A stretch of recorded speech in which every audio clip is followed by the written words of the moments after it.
Hello বন্ধুরা, দুপুরের menu নিয়ে চলে এসেছি।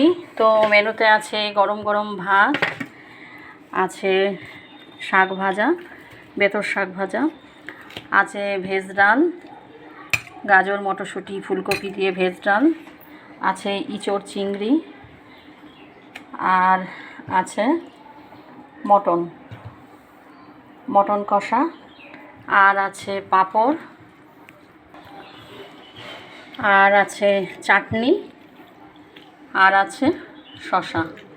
তো এই ছিল আজ আমার দুপুরের মেনু। তো মেনুটা কেমন হয়েছে অবশ্যই কমেন্ট করে জানিও। পাশে থেকো, সাথে থেকো, লাইক কমেন্ট অবশ্যই করো। আজকের মতো টাটা, বাই বাই। আবার নেক্সট ভিডিওতে দেখা হবে। সবাই ভালো থেকো, সুস্থ থেকো।